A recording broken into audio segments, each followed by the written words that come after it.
Ang mga kababalagan nga ba ay totoong nagaganap? O ito ay bunga lamang ng mga malilikot na pag-iisip? Kung totoo o hindi ang inyong mga maririnig sa pagkakataong ito, ay nasa inyo na po yang pagpapasya. Halina at atin pong pakinggan.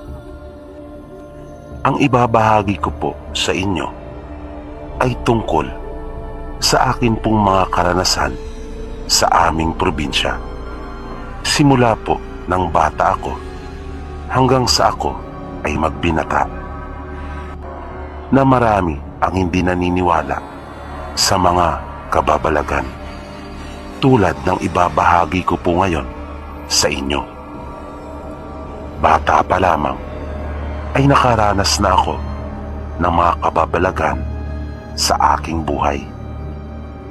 Sa probinsya po ako ipinanganak, at hindi ko po ikakaila ng amin pong probinsya ay isa sa itinuturing na salat ng mga lalawigan dito po sa ating bansa. Minsan ay nakipaglamay po kami ng aking mga magulang sa isa naming kaanak na namatay. Ang mga bumabiyaheng sasakyan po noon sa amin ay kakaunti pa lamang, kung kaya napakadalang. Bukod po doon, dahil sa mahirap ang buhay, sa halip na mamasahe pa kami, madalas po ay naglalakad na lang. Ang katotohanan niyan ay sanay naman talaga kami sa paglalakad. Walang araw na hindi kami naglalakad nung ako po ay nasa probinsya pa. Tanghali na po nang kami ay dumating sa lamay. May mangilan-ngilang tao na naroon. Karamihan sa kanila ay mga kaanak din naman. May mga nagsusugal, habang ang iba naman ay nag-iinuman. Ganun po kasi talaga sa probinsya namin. Ang iyakan lang po doon ay sa araw ng pagkamatay at unang gabi ng burol. Pagkatapos, ang sunod na iyakan ay sa paglibing na pwede mong masabi na hindi malungkot ang mga tao. Sa halip ay masaya ang mga ito. Nang biglang nagkaroon ng komosyon, pagtayo ko po sa aking kinauupuan, ay kita kong nagkakagulo na sa labas. Napakabilis ng pangyayari. Walang mahabang salitaan. Nakita na lang namin na kumintab ang isang itak matapos hugutin at iangat ng pinsan ng namatay. Sabay taga sa kaalitan nito na nakikipaglamay, na kanila rin namang kainuman. Nagsigawan ang mga tao, lalo na nang bumagsak ang lalaki sa lupa. Dahil sa nawala ito sa balanse ng kanyang subukan na mailagan ang itak. Gusto man nilang pigilan ang kanilang kaanak, ay hindi nila magawa, dahil sa parang wala na ito sa katinuan, dahil sa galit na kanyang nararamdaman. Isang taga pa ang pinakawalan nito, na nakita kong sinanggat ng lalaki ng kanyang braso. Ilang sandali lang ay nakita namin na bumangon ang lalaki nang makahanap ng tiyempo. At nang susugurin itong muli ng taga, ay mabilis nitong sinalubong ng kanyang dalawang kamay ang itak. At nang mahawakan, ay parang walang kahirap-hirap na inagaw niya iyon sa kanyang kalaban, na kanyang ipinalo ang itak sa likod nito, na hindi ginamit ang talim noon, kundi palapad na tumama iyon sa pinsan ng namatay. At nagtatakbo itong palayo nang masaktan. Yun ang unang pagkakataon na nakasaksi ako ng maituturing kong isang kababalagan. Dahil sa wala man lang kaming nakita na kahit isang patak ng dugo, mula sa ginawang pagtaga na iyon sa lalaki. Wala itong tinamo na kahit anumang sugat. Na nalaman ko nung huli na may bertud pala ito. Nasabi pa sa usap-usapan ay nagkapikunan lang daw ang dalawa matapos na hindi magkaunawaan. At dahil sa kalasingan na rin, kaya nagawa nitong tagain ang kanyang kaibigan. Kahit pa nga nalalaman nitong may taglay itong anting. Dahil bantog pala ang husay ng lalaki na iyon sa kanilang baryo. Ang sunod na karanasan ko ay naganap naman noong minsang nakipamiesta kami. Ginabi na kami sa daan nung mga oras na iyon. Wala pa talaga sana kaming balak na umuwi. Dahil sa talagang nawili na kami sa piyestahan. Kung hindi nga lang namin naisip yung napakaraming trabaho na naghihintay sa amin kinabukasan, ay malamang na hindi talaga kami nakauwi. Kasama namin ng kapatid ko ang 3 naming pinsan. 2 lang ang flashlight na aming dala. Hawak ko ang isa at nauuna ako, habang ang isa naman ay hawak ng pinsan namin na nasa hulihan. Kasalukuyang paakyat kami noon sa bundok, kaya medyo pataas ang daan at may parte pa nga na matarik. May kalayuan po kasi yung pinuntahan namin.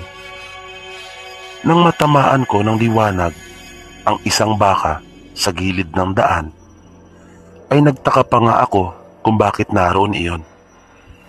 Sapagkat hindi dapat sa ganung bahagi iyon isinusuga, dahil sa delikado iyon para sa kanila.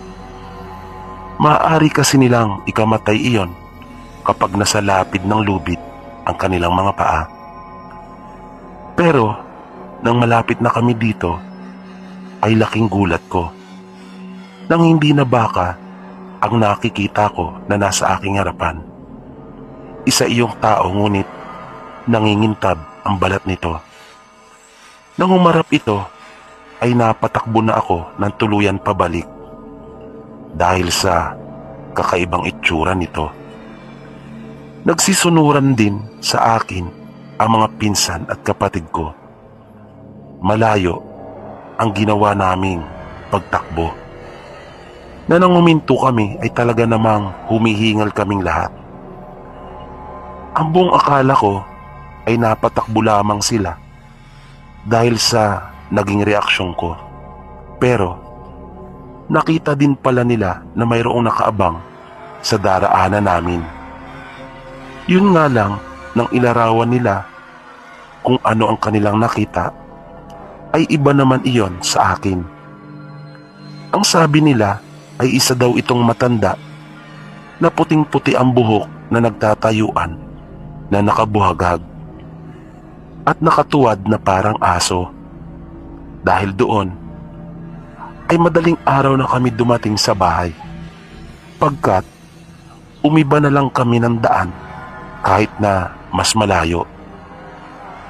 Matapos na mangyari iyon sa amin, kahit na alam ko na ang ukol sa mga aswang dahil na rin sa mga kwento-kwento, ay ayaw ko pa rin paniwalaan na aswang nga ang aming nakita nung gabing iyon. Ang nasa isip ko ay baka mga tao lang rin sila na hindi nakikisalamuha sa ibang mga tao, na mas pinili nilang manirahan sa mga kabundukan o kaya naman sa kagubatan. Naisip ko rin na baka isang uri sila ng tribo na may kakaiba lang na itsura. Pero napatunayan kong mali ako sa aking mga iniisip tungkol sa kanila. Nang sa isa pang pagkakataon ay maranasan kong minsan pa na makasalubong ang ganitong uri sa daan. Galing naman ako noon sa pagdudugos ng nyog. Kasi sa amin, pag nagkokopra ay mano-manong inaakyat ang puno. Ang tawag doon ay pagdudugos. Pagkatapos kasi ng trabaho, ay niyaya ako nung nagpapatrabaho na mag-inuman daw kami. Ayoko sana dahil sa wala akong dalang flashlight. At sa totoo lang, di ko po itatanggi na simula na mangyari iyon sa amin ay natatakot na akong magpagabi pa sa daan.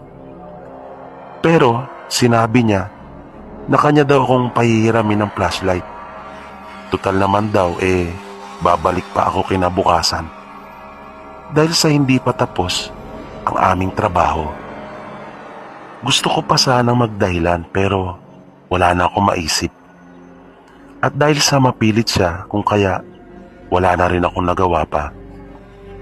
Hindi ko naman masabi sa kanya ang tungkol sa kinakatakutan ko dahil baka pagtawanan niya ako. At doon kasi sa aming probinsya mahilig magbansag ang mga tao at magiging tampulan ka ng kantsawan sa oras na may malaman sila sa iyo. Kaya nga, kahit isa sa amin na nakaranas noong gabi na iyon ay wala nagkwento, inilihim na lang namin. Sa madali pong salita ay napapayag na niya ako. Naglabas siya ng isda na pulutan at 2 bilog. Yung bilog na tinatawag ay iyon po yung gin. Yan kasi ang karaniwang iniinom doon sa amin. Kapag may pera ang tao, yan po ang binibili. Pag wala namang pera, ay tuba. Nang maubos namin ang 2 bote, ay naramdaman kong tinamaan na ako. Pero maayos pa naman ang pananalita ko, maging ang aking paglakad. Nagpaalam na ako at sinabihan niya akong bumalik ng maaga. Ito na po ang naging problema. Nung ipapahiram na niya sa akin yung flashlight, ayaw na nitong sumindi. Naisip namin na marahil ay wala ng karga ang baterya. Pero ng mga oras na iyon ay medyo hindi ko na nararamdaman ang takot. Siguro dahil na rin sa nainom ko. Ang ginawa na lang namin ay nilagyan ng gas yung 1 bote ng gin. At iyon ang ginawa kong ilaw. Nang malayo-layo na ang nalalakad ko, ay nakarinig ako ng mga pagkaluskos sa gilid ng daan. Doon po kasi sa amin ay talagang ang lalayo ng bawat bahay at talaga pong bulubundukin. Siguro kung laking Maynila ka, baka hindi mo talaga kayanin yung ginagawa naming paglalakad sa gabi.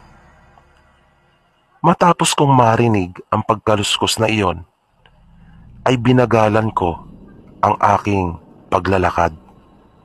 Maya-maya, biglang humuni ang aswang. Naisip ko kaagad na aswang iyon kahit pa nga yun ang unang pagkakataon na nakarinig ako noon. Dahil na rin sa mga kwento at usap-usapan. Ganun daw ang huni ng aswang. Base na rin sa mga nakaranas nito. At alam kong malapit lang iyon dahil sa mahina ang huni nito. Iniangat ko ng bahagya ang hawak kong ilaw na bote ng gin at napatingin ako sa itaas. Pagtingala ko, nagulat ako nang makita ko sa isang puno ng nyog. Ang akala ko ay kabog. Ang kabog po sa amin ay isang malaking paniki pero duda ako dahil sa laki nito. Nakaramdam ako ng takot pero di ko rin maipaliwanag bakit parang palaban ako ng mga oras na iyon. Dahil siguro sa alak na nainom ko. Nakakabit ito sa bandang gitna ng nyog na nasa mataas na bahagi ng lupa nakatayo ang puno sa may gilid ng daan. Hindi ako nakagalaw sa kinatatayuan ko pero itinapon ko na ang sigarilyong hinihit-hit ko at dahan-dahan ko nang binubunot ang itak ko sa bewang. Nang lumingon ito ay nagulat pa ako dahil sa nakakasindak na itsura nito. At doon ko palang nasiguro na hindi nga ito isang kabog. Dahil sa bogahag na buhok nito na nagtatayuan. Sabay bitaw nito mula sa puno na papunta sa akin. Mabilis ang mga sumunod na pangyayari. Ang itak na kasalukuyan ko nang hinuhugot ay hindi ko na nabunot ng tuluyan. Malakas ito. Pero malakas din ang pakiramdam ko sa aking sarili noong mga oras na iyon. Mahaba ang itsura nito na akala mo ay aso ang uso na may matutulis na ngipin. Grabe ang laway nito sa bibig. Bumagsak ako sa lupa na nakadagan nito sa akin. Ginamit kong panangga ang isang braso ko. Pati ang isang tuhod ko ay aking itiniklop para maprotektahan ko ang aking sarili. Wala na akong naisip na iba ng mga pagkakataon na iyon. Inihampas ko sa likurang bahagi ng ulo nito ang bote ng gin. Umalingasaw ang amoy ng gas na dahil sa pabilo nito na may apoy ay bigla na rin nagliyab. Nadali pati ang kamay ko pero mas malala ang pinsala sa kanya. Nakita kong nagliyab ang buhok, batok nito at likod. Dahil doon ay kusa na itong lumayo. Mabilis itong naglaho sa gilid ng daan kung saan maraming mga puno at halaman. Hindi agad ako nakatayo. Nanatili lang akong nakaupo sa lupa. Hindi ako makapaniwala na nakaharap ko ng harap-harapan ang aswang na dati ay sa kwento ko lang naririnig. May mga tinamo akong sugat sa braso at sa kabila naman ay may paso ang kamay ko. Nang pakiramdam ko ay ayos na ako, ay nanguha na lang ako ng mga tuyong dahon ng nyog sa daan. Iyon ang sinindihan ko at ginawang ilaw hanggang sa makarating ako sa amin.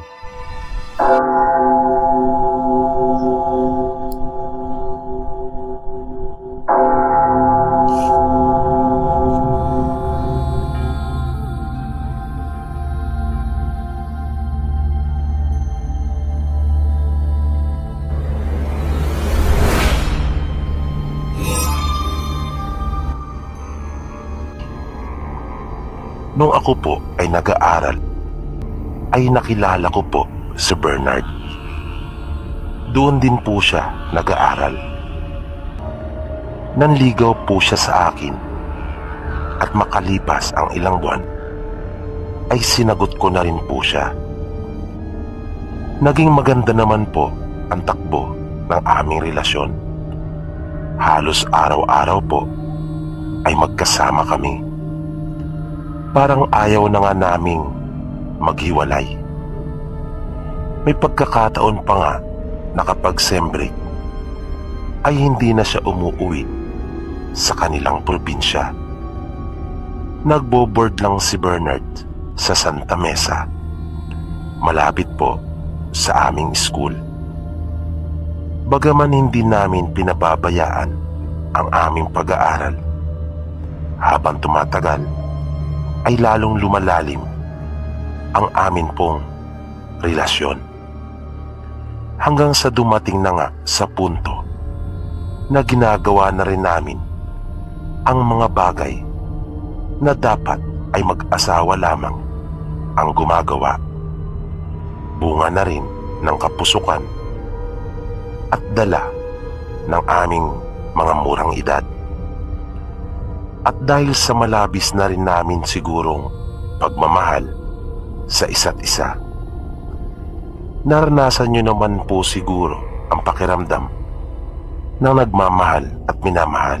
Kaya ipinagpapalagay ko ng, alam nyo, ang pakiramdam ng akin pong sinasabi. Pero tulad din ng lahat ng relasyon, ay dumating din sa punto na sinubok ito. Nabuntis po ako ni Bernard. At hindi iyon nagustuhan ng aking mga magulang. Nagalit sila sa akin. Magulo ang isip ko nung mga panahong iyon. Dahil sa mahal ko ang aking pamilya, hindi nila matanggap na nangyari iyon sa akin. Dahil ang nais talaga nila ay makatapos muna ako sa aking pag-aaral. At nabigo ko nga sila. Mabuti na lang at hindi ako pinabayaan ni Bernard. Pinatunayan niya sa akin ang kanyang pagmamahal. At naramdaman ko namang mahal na mahal niya talaga ako. Sinamahan niya pa ako sa amin at kinausap ang aking mga magulang. Sinabi niya sa kanilang wala siyang balak na takasan ako, na kanya akong pananagutan, pero maging siya ay nakatikim ng mga maaanghang na salita. Galit na galit ang mga magulang ko. Katakot-takot na panunumbat ang tinanggap ko mula sa kanila. Kahit nagkaganon, ay hindi naman ako naghinanakit sa kanila. Dahil sa aminado naman ako na ako ay nagkamali. Pagkat nagmahal ako sa hindi tamang panahon at naging marupok. Dahil sa hindi matanggap ng aking mga magulang ang wala sa panahong pagdadalang tao ko. Kung kaya nagpasya si Bernard na iuwi na lang muna ako sa kanilang probinsya. Nag-usap kaming mabuti at ipinaliwanag naman niya sa akin ang lahat kung bakit kailangan naming gawin iyon. Nang mga pagkakataon na iyon ay wala naman na akong iba pang pagpipilian. Gusto kong isilang ang aming anak, kaya kahit na matitigil ako sa aking pag-aaral ay tinanggap ko na ang katotohanan iyon. Tinapos lang namin ang semestre at umuwi kami sa kanilang probinsya. Malayo iyon at hindi ako sanay sa ganong klase ng biyahe. Bagaman aaminin ko na nakaramdam ako ng excitement dahil sa unang pagkakataon iyon na bumiyahe ako ng ganon kalayo. Pero magkahalong emosyon pa rin dahil sa may kaunting kaba din akong nararamdaman sa kung ano ang maaaring sabihin sa amin ng mga magulang ni Bernard, partikular na sa akin. Nang makarating kami sa pier ng kanilang probinsya ay di ko maitago ang saya na naramdaman ko dahil na rin sa aking mga nakikita at sa sariwa at malamig na hangin dumadampit sa mukha ko. Madaling araw noon at natutuwa ako sa paraan ng kanilang pagsasalita. Mula sa pier ay malayo pa pala ang sa kanila. Sumakay pa kami ng jeep na hindi katulad ng mga bumabiyahe sa Maynila. Di hamak na mas mahaba iyon at talaga namang punong-puno bago umalis, na kahit sa bubungan ay may mga karga na kagamitan at mga pasahero. Nang bumaba kami ng jeep ay madilim pa rin. Nang tingnan ko ang aking relo ay 3:00 pasado pa lang. Mula sa kalsada ay naglakad kami ng mga ilang metro. madilim ang daan kung kaya nagbukas si Bernard ng flashlight. Na nang mapatingin ako sa harapan, ay nakita ko kaagad ang isang matandang babae na papalapit sa amin.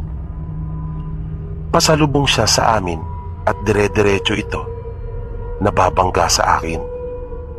Kung kaya napagilid ako upang maiwasan iyon. Bigla akong hinawakan ni Bernard sa braso at tinanong niya ako kung bakit. Na akin namang ikinagulat ang pagtatanong niyang iyon. Sinabi ko pa sa kanya na anong bakit? Di mo ba nakita? Muntik na akong mabangga ng matanda. Napaha ito at tinanong ako kung sinong matanda. Asan daw? Kaya kinilabutan ako nang sabihin niya iyon.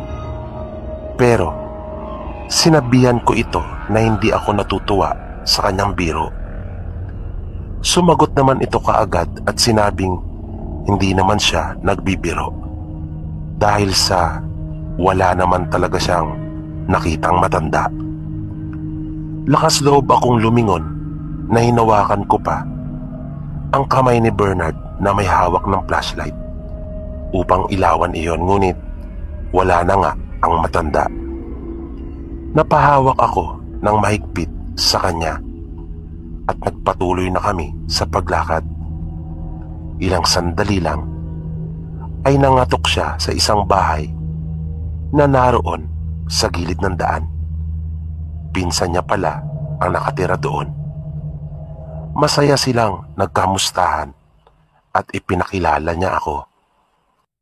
Nagpasya si Bernard na doon na muna kami magpalipas ng oras dahil ayon sa kanya ay malayo pa ang sa kanila at bundok daw talaga, kaya mahirapan daw ako kung maglalakad na kami dahil nga sa madilim pa at baka matakot pa ako.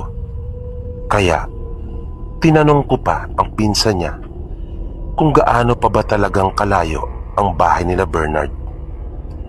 Napabulalas pa ito ng katagang "Naku" at sinabing malayo pa talaga.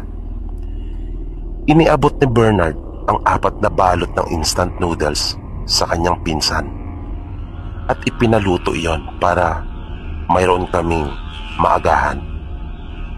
Nang maliwanag na ay inihanda na naming muli ang aming mga dala at nagpaalam na sa kanyang pinsan.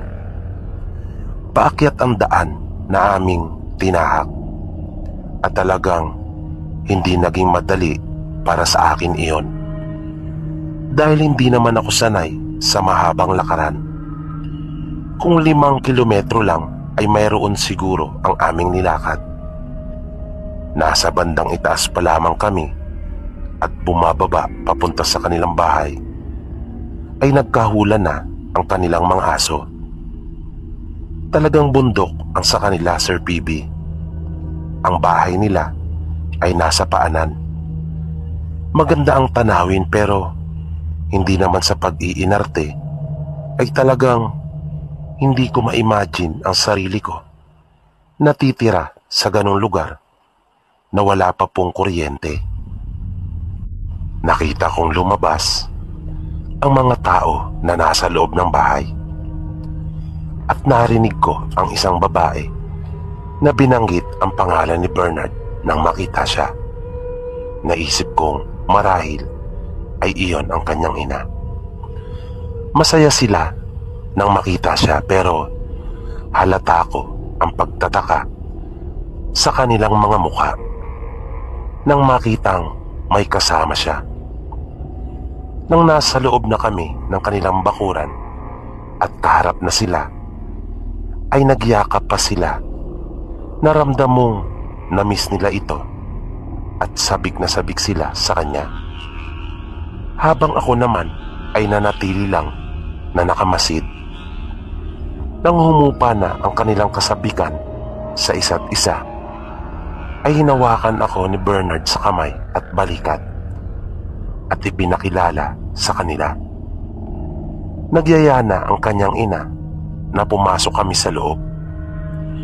Doon ay pinagtapat na kaagad ni Bernard ang lahat sa kanila. Nagulat sila, lalo na nang malamang may laman na ang tiyan ko at magiging ama na si Bernard. May lungkot ng kaunti sa tinig ng kanyang mga magulang. Nag-alala sila tungkol sa pag-aaral ng kanilang anak. Sinabi ni Bernard na ipagpapatuloy niya ang kanyang pag-aaral at kaya niya ako inuwi doon ay para makapanganak. Sinabi din niya sa kanila na ipagpapatuloy ko ang aking pag-aaral matapos na makapanganak at magwo-working student kami kung kinakailangan. Naramdaman kong gumaan ng bahagya ang kanilang mga pakiramdam nang malaman nila ang aming mga plano. Mabilis na lumipas ang mga araw.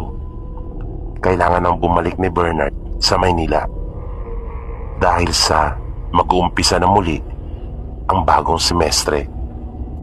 Sa unang sanglinggo ko doon ay wala namang naging problema. Maayos naman ang naging pakikitungo nila at bahagi na ng kanilang pamilya ang pagtuturing nila sa akin. Pagdating naman sa mga gawaing bahay ay wala rin silang masasabi sa akin dahil sa tumutulong naman ako. Yun nga lang ay hindi talaga nila ako maaasahan sa mga mabibigat na trabaho, lalo pa nga at hindi ko naman nakasanayan iyon. Mahirap lang ang pamumuhay ng pamilya nila Bernard pero hindi sila nagkukulang kung pagkain lang naman sa araw-araw ang pag-uusapan dahil sa masisipag sila. Marami silang mga alagang hayop tulad ng manok at baboy. Mayroon din silang kalabaw na sa unang pagkakataon ay noon pa lamang ako nakakita sa totoong buhay. Pero iba ito sa inaasahan ko dahil sa maporma talaga si Bernard kapag nasa Maynila. Dahil tinutustusang talaga ng kanyang mga magulang lahat niyang pangangailangan, lalong-lalo na pagdating sa pag-aaral. Na kahit magbenta pa sila ng kalabaw, mabili lamang nito ang kailangan at upang hindi naman magmukhang kawawa ang kanilang anak sa Maynila. Minsan, habang nasa bukid ang mga magulang ni Bernard at ang kanyang mga kapatid naman ay nasa paaralan, ay naiwan akong mag-isa. Madalas naman ay laging ganon, lalo na pag may pasok sa paaralan na ang tanging kasama ko ay radyo at ang dalawa nilang aso. May dumating na isang lalaki. Sa tansya ko ay mga mahigit 40 na ang edad nito at tinahanap ang biyanan kong lalaki. Habang nakikipag-usap ito sa akin ay panay ang tingin nito sa tiyan ko. Nahalata na nung mga panahong iyon. Nung oras na iyon ay iba ang tumakbo sa isip ko. Naisip ko na malisyoso ito at may pagkamanyak, kaya iniharang ko ang aking mga kamay. Kung kaya napansin ko siya na iniwasan na ring mapatitig sa tiyan ko. Nang dumating ang mga biyanang ko, ay ikinuwento ko kaagad sa kanila na may taong naghahanap nung sila ay wala. Nang tanungin nila ako kung sino iyon, ay sinabi ko ang pangalan na sinabi nito sa akin. Berting daw ang pangalan, wika ko. Na nalaman kong pinsan pala iyon ng tatay ni Bernard. Kinagabihan nung araw ding iyon, kasalukuyan na akong nakahiga. Hindi ako dalawi ng antok dahil sa napakainit ng aking pakiramdam. Panay ang pihit ko sa magkabi-kabila. Tatagilid ako, titihaya. Lahat na yata ng posisyon ay nagawa ko na dahil sa hindi talaga ako mapakali sa sobrang init. Na dati-rati naman ay hindi ko iyon nararamdaman dahil sa malamig sa kanilang lugar, lalo na kapag gabi. Dahil sa napapalibutan ng mga puno at iba't ibang halaman ang kanilang bahay. At tulad ko ay ganun din ang dalawang aso. Maligalig sila noong mga panahon na iyon na ayaw ring matulog at magpatulog. Maya-maya ay narinig ko na lamang na sumigaw ang tatay ni Bernard ng ubod lakas. Napaupo ako mula sa pagkakahiga dahil sa kinabahan ako kung sino ang kaaway nito.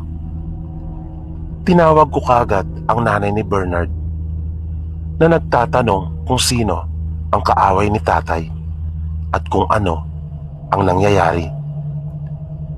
Narinig kong sinabi niya sa akin na wag daw akong lalabas at lumayo raw ako sa bintana. Kaya naisip ko na nasa labas lang marahil ang kaaway nito. Abot-abot ang kaba na naramdaman ko. Dahil sa totoo lang po ay matatakutin ako sa gulo. Ayoko talaga ng karahasan. At ilag ako sa mga taong bayolente. Panay pa rin ang sigaw ng tatay ni Bernard at parang naghahamon ito.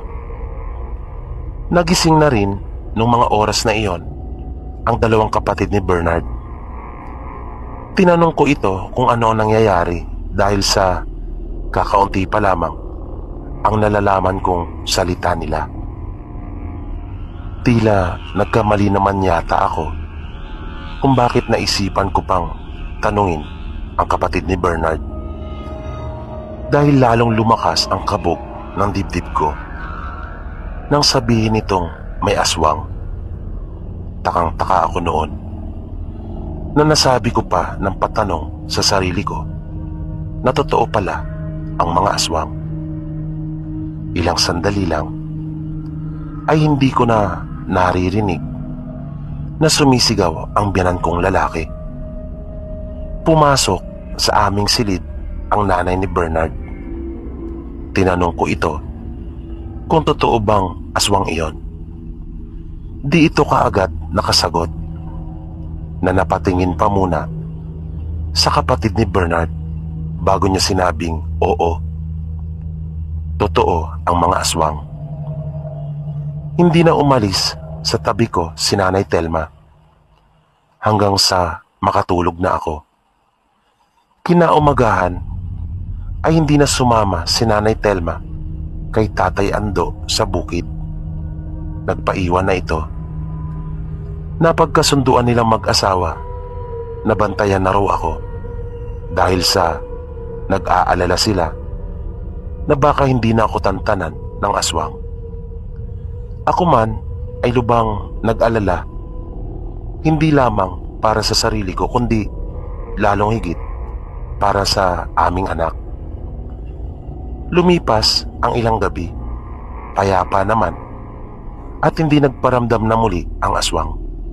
Pero ayaw magbigay ng kumpiyansa ang mga biyanan ko. Sa silid na namin natutulog si Nanay Telma at tuwing hapon bago magtakip silim ay nagpapausok sila sa palibot ng bahay.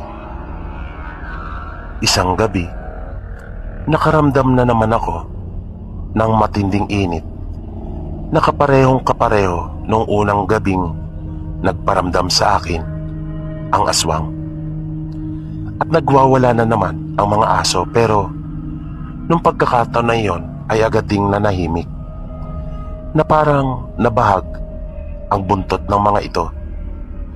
Gising ako noon habang nakahiga dahil nga sa hindi ako makatulog. Naramdaman kong bumangon na si Nanay Telma at mahinang tinatawag si Tatay Ando na nasa katabing kwarto lang.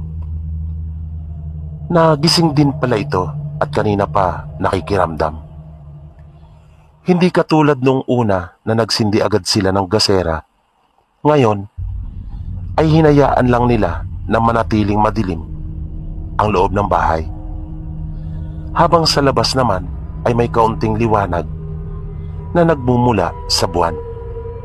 Maya-maya ay may napansin kaming anino ni Nanay Telma na nakita namin mula sa mga siwang ng dingding, na mabilis ring nawala at biglang may tumunog sa bubungan ng bahay. Yun na ang pagkakataon na pumasok si Tatay Ando sa kwarto namin at may hawak na itong mahabang kawayan na pinatulis ang dulo at may itak na rin ito na nasa kanyang bewang. Kahit ang mga kapatid ni Bernard na doon na lumaki ay takot na takot sa kanilang mga nakikitang eksena, dahil nalaman ko mula sa kanila na iyon pa lamang daw ang unang pagkakataon na nakaranas sila ng ganon. Bagaman naririnig na nila sa mga kwento-kwentuhan na may aswang nga sa kanilang lugar. Naririnig po namin ang mahinang paggalaw nito sa itaas ng bahay, nang bigla na lamang tinusok iyon ni Tatay Ando at narinig namin ang tinig nito na nasaktan at may kumalabog sa lupa na halatang may tumalon mula sa itaas. Susundan pa sana iyon ni Tatay Ando sa labas, ngunit pinigilan na siya ni Nanay Telma. Kinaumagahan ay may nakita si Tatay Ando na patak ng dugo sa bato, at iyon ay pinaghihinalaan niyang mula sa aswang. Nagpasya ang biyanan kong lalaki na puntahan ang pinsan niyang si Berting upang humingi ng tulong.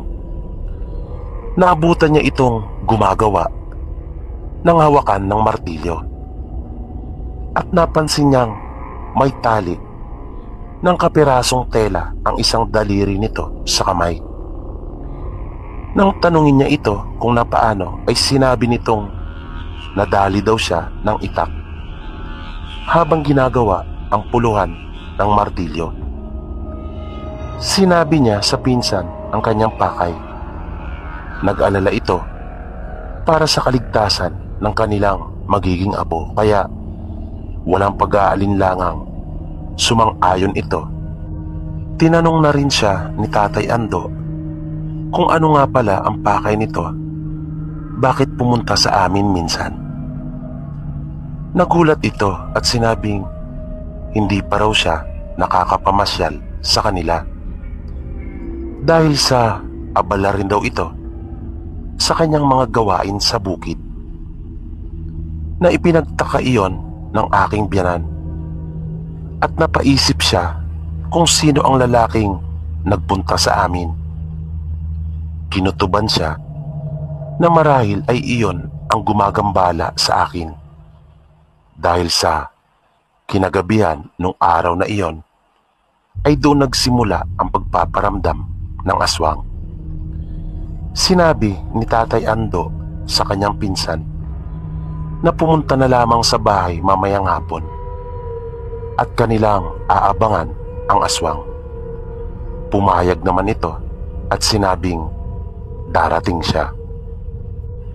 Noong mga oras na iyon ay may hinala na sila kung sino ang umaaswang sa akin, ngunit hindi lang nila matiyak kung sino sa magkakapatid dahil sa tatlo umano ang magkakapatid na pinaghihinala ang aswang sa kanilang lugar.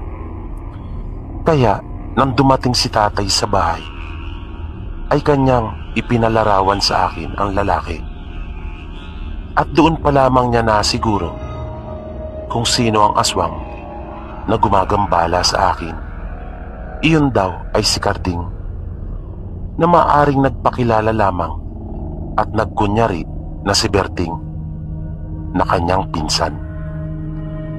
Nang mga 5:00 pasado na, ay dumating na sa bahay ang pinsan ni tatay. May itak ito na nakasukbit sa bewang, na karaniwan lamang sa mga taga roon. Ang nakatawag sa akin ng pansin ay ang mahabang sibat na dala nito, na halatang matagal na iyong kagamitan dahil sa itsura nito na luma na talaga. Nang matutulog na kami nung gabing iyon, ay nag-abang silang dalawa sa kabilang silid. Nung huli ay naisipan nilang uminom ng tuba habang naghihintay. Nang lumalalim na ang gabi, narinig ko ang pinsan ni tatay na sinasabing marahil ay hindi pa iyon babalik, na ang kanyang tinutukoy ay ang aswang. Dahil sa kanya umano itong nasugatan at alam nitong nakahanda siya, kung kaya magpapalipas pa umano ito ng ilang araw. Pero naririnig kong gising pa rin sila at patuloy na nagbabantay. Nang bigla na lamang akong napasigaw ng malakas, at bago napaupo, napakasama ng panaginip ko. Di ko namalayan na nakatulog na pala ako. Nagising si Nanay Telma at napapasok na rin sila Tatay Ando kasama ang pinsan niya sa aming silid. Nang magtanong sila kung bakit at kung ano raw ang nangyari, ay sinabi kong nanaginip ako at napakasama noon. Mabilis kong sinabi sa kanila na sindihan na ang gasera na naroon sa silid. At laking gulat ko nang magliwanag ang ilaw, dahil sa ang nararamdaman kong basa ay dugo. Nagkahalat ito sa higaan at sa kumot. Mabilis na lumabas sila tatay kasama ang kanyang pinsan. Panay na ang iyak ko ng mga oras na iyon. Ilang sandali lang ay narinig kong sumigaw naman si Tatay Ando na nasa labas. Galit na galit ito at naghahamon. Pilit niyang pinalalabas ang aswang, pagkat natagpuan din nilang patay ang dalawa nilang aso. Nawala po ang panganay na anak namin ni Bernard, na ayon sa tumingin sa akin ay nakunan daw ako, pero malakas po ang kutob namin na kinuha iyon ng aswang.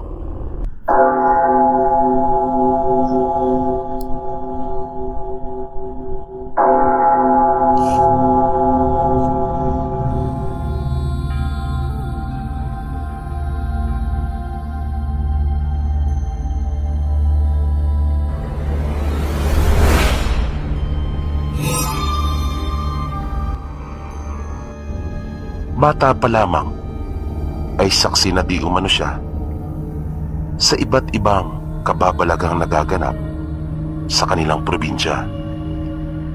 Medyo may kalayuan ang kanilang tirahan mula sa kabayanan, na tanging sa lupa lamang rin sila umaasa noong mga panahon na iyon. Una siyang nakaranas nang hindi maipaliwanag na pangyayari noong isilang ang bunso nilang kapatid. Alanganing oras na iyon nang sumpungin ng pananakit ng tiyan ang kanilang ina, at dahil sa panganay ay siya ang tanging inaasahan ng kanyang mga magulang pagdating sa kanilang magkakapatid.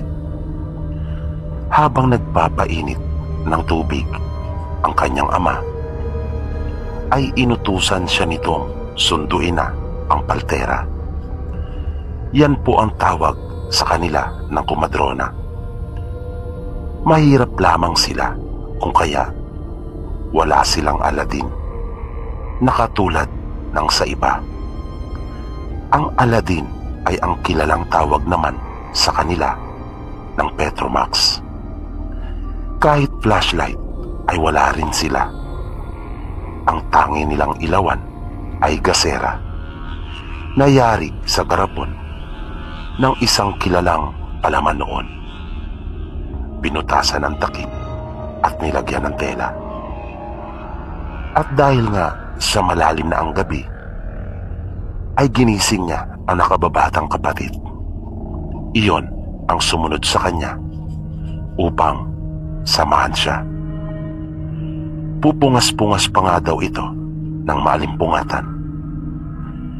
Kinukumbinsi pa di umano siya ng kanilang ama na siya na lamang ang magpunta, ngunit nangatwiran siya at nagpumilit na maisama ang kanyang mas batang kapatid. Kaya wala na ring nagawa pa ang kanilang ama, kundi ang pumayag sa kagustuhan niya na maisama ang kanyang kapatid. Kanya nang itinaklos ang sinduko. Iyan daw ang tawag sa kanila ng itak. Ang katagang itinaklos naman, ang ibig sabihin ay inilagay na sa kanyang bewang, at nagdala din sila ng posporo. Paglabas nila ay agad niyang naramdaman ang lamig na dulot ng simoy ng hangin. Napakasarap na raw sanang matulog ng mga oras na iyon. Ngunit ayun nga, at kailangan nilang sunduin ang kumadrona sa kanilang lugar. May kalayuan din ang kanilang lalakarin bago masapit ang bahay ng paltera. Nang marating nila ang ituktok ng unang bundok, ay mas tumindi pa ang lamig na kanilang nararamdaman. Ayon pa sa kanya, ay maririnig mong talaga ang hangin na sumisipol. Ilang sandali lang ay lalong hindi naging maganda para sa kanila ang sitwasyon, dahil sa bigla na lamang umambon. Kung kaya nanakbo sila upang sumilong sa isang puno na naroon sa tabi ng daan. Nang makasilong sila, ay bigla namang bumuhos na ng tuluyan ang ulan.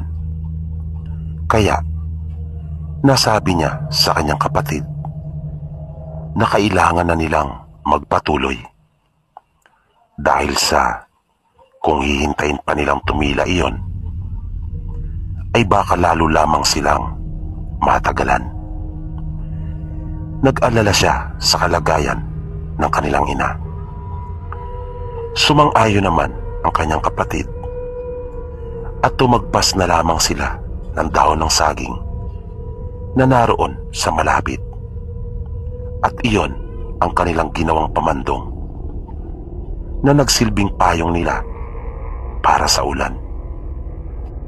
Kaya kahit giniginaw, ay ipinagpatuloy na nila ang paglakad. Ang tanging nasa isip niya, ayon pa kay Lisa, ay ang kanilang ina. Di nagtagal, ay nakarinig sila ng mga taong nagkakaingay. Kung kaya biglang gumaan ang kanilang pakiramdam, dahil sa may makakasalubong silang tao.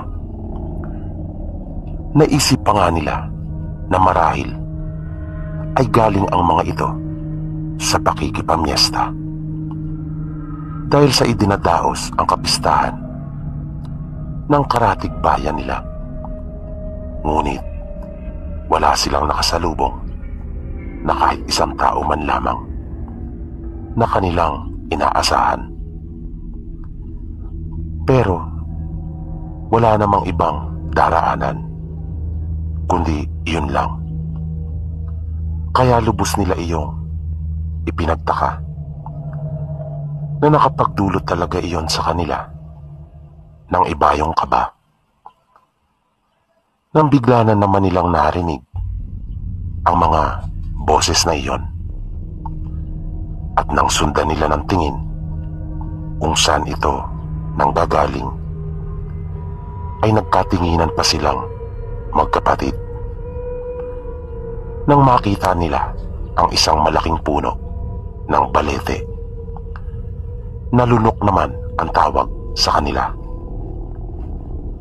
na ilang hakbang lang ang layo nito mula sa daanan na nakatayo sa gawing itaas. Kahit kinakabahan, ay nagpatuloy sila. Magkahawak silang magkapatid na naglalakad. At nang mapatapat na sila sa malaking puno, ay bigla umanong nawala ang mga ingay, na ang pakiramdam nila ay pinagmamasdan sila ng kung sino man ang mga naroon sa punong iyon. Kung kaya, nagmamadali silang nagtatakbo. Nang sapitin na nila ang bahay ng komadrona, ay hingal na hingal silang kapwa ng kanyang kapatid. Nasundo nila ang paltera at maayos namang nakapanganak ang kanilang ina. Ang sumunod na karanasang kanyang ibabahagi ay hindi umano niya makakalimutan. Ito ay noong minsang nangangahoy sila ng kanyang mga kapatid. Tatlo sila noon, at abalang-abala umano siya sa pagtagpas ng mga tuyong sanga ng kahoy, nang bigla na lamang niyang narinig na sumisigaw ng malakas ang dalawa niyang kapatid. Kung kaya, patakbo siyang lumapit sa mga ito, na nang makalapit na siya sa kanila, ay nakita pa niya ang likuran ng nilalang na papalayo. Umiiyak ang dalawa niyang kapatid na nagsumbong sa kanya na binalak daw ng nilalang na kunin ang isa nilang kapatid. Mabuti na lamang daw at nahawakan ito at hinila ng mas matanda. Nang tanungin niya ang kanyang mga kapatid kung ano ang nilalang na iyon, ay hindi rin nila masabi sa kanya, dahil sa noon lamang daw sila nakakita ng ganoon. Inilarawan ng mga ito sa kanya ang nilalang, na may ilong daw ito na halos nakakahawig ng sa baboy. May mahaba din daw itong ngipin na nakausli, kung kaya may kahabaan daw ang uso nito. At mayroong mga mata na mapupula na iba sa mata ng karaniwang mga tao. Pero ang kamay at paa, maging ang katawan nito, ay gaya rin umano ng sa mga tao. Kanyang niyakap ang dalawang kapatid at pinatahan niya ang mga ito. Nang malaki na ang kanilang bunsong kapatid, ay naiwan silang minsan sa kanilang tahanan. Nagpunta ang kanilang mga magulang sa kabilang bayan, kung saan ay taga roon ang kanilang ama, upang kunin ang palay at mais na ibinibigay ng kapatid nito sa kanila. At dahil sa mahirap nga ang kanilang pamumuhay kahit malayo, ay pinagtitiyagaan nilang kunin iyon sapagkat malaking bagay para sa kanila. Nang magtatakip silim na, ay nagsindi na sila ng kanilang mga ilawan. Ang dalawa niyang kapatid ay nag-igib, habang siya naman ay nagpadingas na upang makapagsaing at magluto na rin ng ulam. Nang nasa may bakuran na nila, ang dalawa niyang kapatid, ay nilapitan niya ang mga ito upang tulungan sa mga dalang galon ng tubig. Nang mapatingala ang isa sa kanila, ay nakita ang malaking nilalang na lumilipad sa kalangitan at nagpapaikot-ikot. Madalas naman silang nakakakita ng lawin na lumilipad malapit sa kanila, at talaga namang malaki iyon. Naranasan na nga rin niya umanong makakita nito na dinagit mismo ang sisiw ng kanilang manok. Ngunit iba daw talaga ang laki noon, kaya nakasisiguro siyang hindi iyon isang ibon. Kaya nang ituro sa kanya ng isa niyang kapatid ang tungkol doon, ay kanyang pinagmadali ang mga ito na pumasok na sa kanilang bahay. Nagsara sila ng pinto, maging ang bintana ay kanila na ring isinara, na kanila pa ngang dinoble ang kawayan na pansara sa mga ito. Matinding takot ang bumalot sa kanila, pero nilakasan ni Lisa ang kanyang loob na ayon pa sa kanya ay ganun pala daw iyon. Kapag mas mahina ang loob ng iyong mga kasama, ikaw ay makakaramdam ng kalakasan at tapang. Kaya kanya daw pinaglabanan ang takot alang-alang sa mga kapatid. Nang tuluyan na ngang lumaganap ang dilim, ay minabuti nilang magtabi-tabi sa iisang lugar ng kanilang bahay. Pinili nila na manatili malapit sa kanilang dapog. Ang dapog ay isa iyong uri ng lutuan. Ang kanilang lutuan ay nakaangat sa lupa, katabi ng kanilang pinakalababo. Yari ito sa kahoy na nilagyan ng mga lupa. Yun kasi ang natatandaan niyang payo sa kanila ng mga magulang kapag napag-uusapan ang ukol sa mga kababalagan, na kapag may panganib dulot ng mga hindi pang karaniwan, ay manatili malapit sa abo, pagkat mabisa daw na pangontra ito. Gayon din ang asin. Kaya ganun nga ang kanilang ginawa na magkakapatid. Naglatag na lamang siya ng mga sako sa lupa sa tabi ng kanilang lutuan. Nagpasya sila na kumain na, ngunit nakarinig sila ng huni, at pamilyar sila sa huni na iyon dahil na rin sa turo ng kanilang mga magulang. Tunog iyon ng isang aswang. Kung kaya kinuha niya ang itak at halos magsiksikan ang kanyang mga kapatid sa haligi ng bahay na naroon malapit sa dapog. Nawala na sila ng gana pang kumain.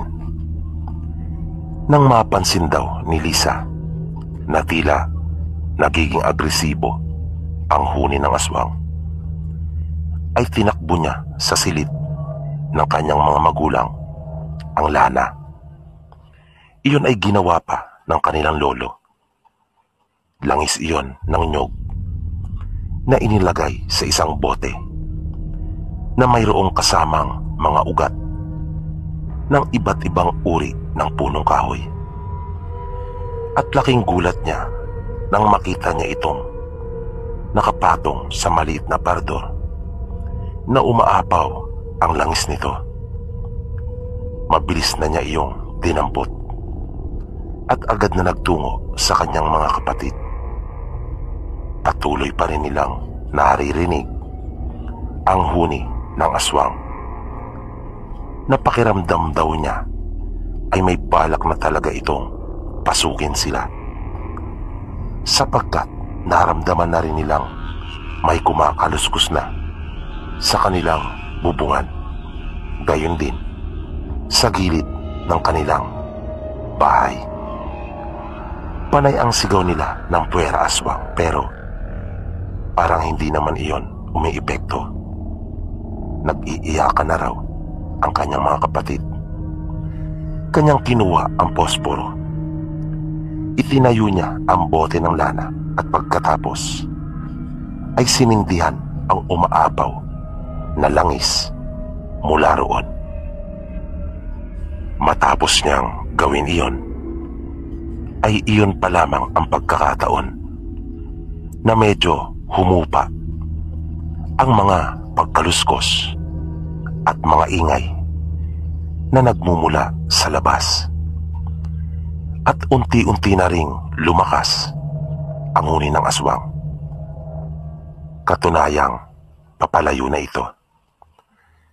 Nang malaman ng kanilang mga magulang ang nangyari, ay sinabihan sila ng mga ito na wag na munang pumasok, dahil sa gabi nang nakakauwi ang mga ito mula sa kanilang paaralan. Ayaw sana nilang pumayag, ngunit mapilit ang kanilang mga magulang, at nahalata nila ang lubhang pag-aalala ng mga ito para sa kanila. Hanggang dito na lamang po muna, Sir PB. At kung mabibigyan niyo pa po ng pagkakataon, ang isa ko pang kwento na ipinadala sa inyo, ay lubos ko pong ipagpapasalamat. Doon po ay aking isinalaysay ang masalimuot na nangyari po sa amin.